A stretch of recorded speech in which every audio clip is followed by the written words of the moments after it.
প্রশাসন যদি এখনই ভয় পায়, সারের ভাই অনেকটা একতরফা হয়ে যাচ্ছে। আমি একটু বলে দিই যে আমি জানতাম না যে আপনি এগুলো বলবেন, তাহলে আমরা তো বিএনপির কাউকে এখানে রাখতে পারতাম না, বিএনপির কাউকে না, এটা আমরা বলতেছি, কিন্তু বিএনপির কথা বলিনি, এটা বিএনপির এক্সপ্লেনেশন না। আমি বলতেছি যে প্রিজাইডিং অফিসার, কারণ আমাদের কাছে তো আমরা যখন আপিলে যাচ্ছি তখন তো আমাদের কাছে এটা আছে, তখন আমি যখন দেখাবো ওই প্রিজাইডিং অফিসার যদি বিএনপিকে এখনই ফেভার করা শুরু করে, তাহলে কিভাবে আপনি আশা করেন? ঠিক আছে, আপনার এটা মানে কিভাবে আশা করবো দেশবাসীর কাছে যে একটা ফ্রি ফেয়ার ইলেকশন হবে যেখানে অ্যাডমিনিস্ট্রেশন কি করবে না? আর এই কথাটা বলার পিছনে একটা কারণ আছে।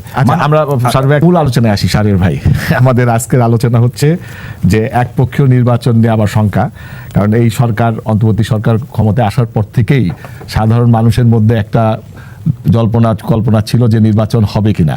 তারপরে যখন আমাদের প্রধান উপদেষ্টা বললেন যে না আমি নির্বাচন করব এবং সুষ্ঠু নির্বাচন করব, তারপরেও কেউ বিশ্বাস করতে পারছিলেন না। এক সময় এসে উনি বললেন যে ফেব্রুয়ারিতে নির্বাচন হবে, তাও মানুষ বিশ্বাস করতে পারছিলেন না। তারপরে আপনার নির্বাচন কমিশন যখন তফসিল ঘোষণা করলেন 12 তারিখে, তারপরেও মানুষের ভিতরে সন্দেহ ছিল। এখন এসে আপনারা এই যে নমুনা পত্র সব দেওয়া হয়েছে, বাছাই টাছাই চলছে, এখন হঠাৎ করে আপনারা আবার এই নির্বাচন কমিশনে গেলেন, যে বললেন যে একপক্ষীয় নির্বাচন হবে এবং প্লেইং নাই, এটা আপনাদের নাই। এটা কেন? আপনারা দেখেন, সত্য অনেক সময় অপ্রিয় হয়। জি। আর আমার একটা বৈশিষ্ট্য হচ্ছে, ভাই আমি সরাসরি কথা বলি, টেকনিক্যাল কথা বলে কোনো সহজ রাস্তাকে ঘুরিয়ে কথা বলার আমার অভ্যাস নাই। কেন কথাটা বললাম?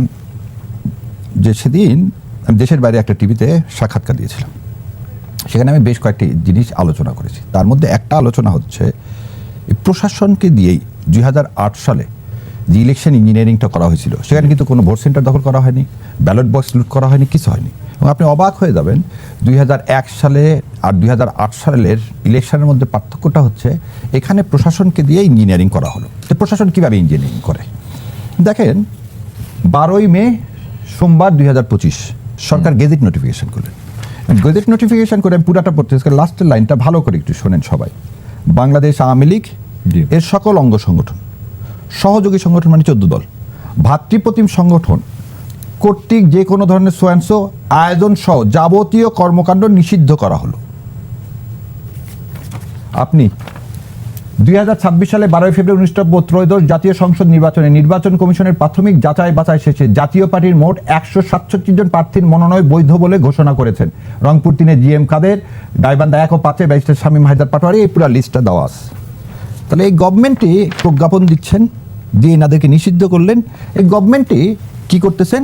তাদের নমিনেশন সাবমিট করতেই ইন্টাইটেল না। কেন না? দেখেন আর্টিকেল 66-এ আমি এই লাইনটা আপনাকে একটু পড়ে শোনাই। আর্টিকেল 66-এ জিতে বলা আছে, বা বাংলায় 6, তিনি কোনো আইনের দ্বারা বা অধীন অনুরূপ নির্বাচনের জন্য অযোগ্য হন, is disqualified for such election by or under any ল।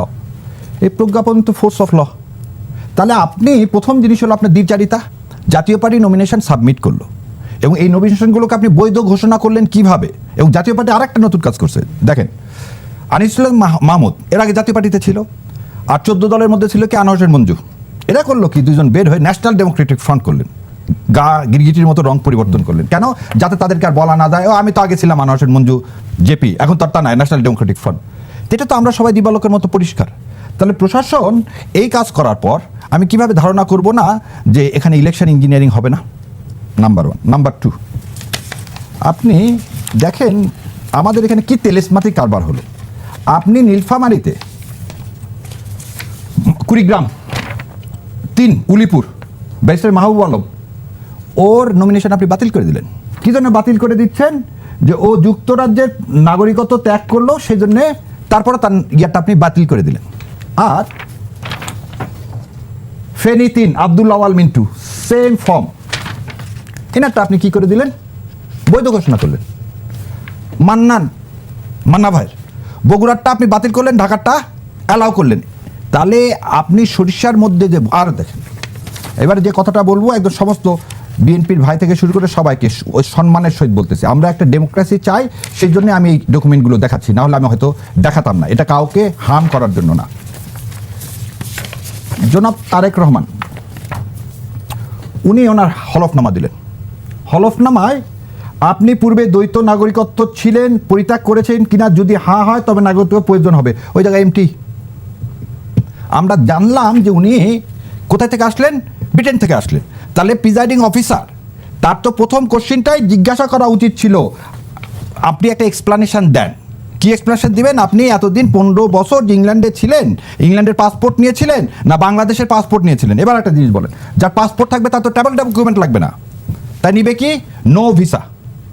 যার পাসপোর্ট থাকে সে বাংলাদেশ আসতে গেলে কি নিতে হয়? ব্রিটিশ পাসপোর্ট থাকলে নো ভিসা ক্লেম নিতে হয়।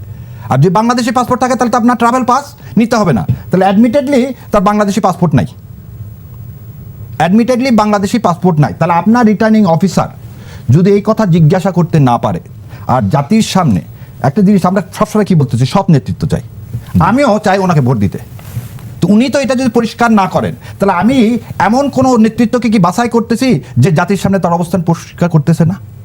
এবং আরও দেখেন, পুরা ফেসবুকে ভরে গেছে, কি ভরে গেছেন, উনি একটা white and blue construction limited বলে একটা কোম্পানি ছিল, সেই কোম্পানিতে উনি আর ওনার ওয়াইফ ছিলেন হচ্ছে শেয়ার হোল্ডার, এবং ওই কোম্পানির ফর্মে লেখা ছিল ওনার ন্যাশনালিটি ব্রিটিশ, ওনার ন্যাশনালিটি ব্রিটিশ, দেখেন ব্রিটিশ লেখা আছে।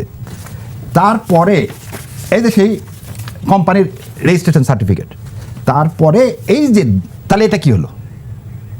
এখানে এক্সপ্লেনেশনটা দিলে তাহলে প্রশাসন যদি এখনই ভয় পায়, সারের ভাই অনেকটা একতরফা হয়ে যাচ্ছে। না, আমি একটু বলে দিই, যে আমি জানতাম না যে আপনি এগুলো বলবেন, না, তাহলে আমি আমরা বলে তো দিই। বিএনপির কাউকে এখানে রাখতে পারতাম না, বিএনপির কাউকে না, এটা আমরা বলতেছি, কিন্তু বিএনপির কথা বলিনি, জি, জি। এটা বিএনপির এক্সপ্লেনেশন না, জি, আমি জি। বলতেছি যে প্রিজাইডিং অফিসার, জি। কারণ আমাদের কাছে তো আমরা যখন আপিলে যাচ্ছি তখন তো আমাদের কাছে এটা আছে, জি, জি। তখন আমি যখন দেখাবো ওই জি। প্রিজাইডিং অফিসার যদি বিএনপিকে এখনই ফেভার করা শুরু করে, ঠিক আছে। তাহলে কিভাবে আপনি আশা করেন, ঠিক আছে, আপনার এটা মানে কিভাবে আশা হ্যাঁ, করবো জি। দেশবাসীর কাছে জি। যে একটা ফ্রি ফেয়ার ইলেকশন হবে যেখানে অ্যাডমিনিস্ট্রেশন কি করবে না? জি। আর এই কথাটা বলার পিছনে একটা কারণ আছে। আচ্ছা, মানে- আমরা সার্ভে একটা ব্রেক নিব, আপনার এটা খুব ইম্পর্টেন্ট একটা আলোচনা হচ্ছিল। তো সুপ্রিয় দর্শক, শাহরিয়ার ভাই দেখাচ্ছিলেন কিছু কাগজপত্র, সেটা আমাদের এখানে নির্বাচন কমিশনের পক্ষ থেকে কোনো কেউ নাই, বিএনপির পক্ষ থেকে কেউ নাই, তবে আমরা এটাকে পরবর্তী একটা আলোচনায় এটা নিয়ে আলোচনা করার চেষ্টা করব।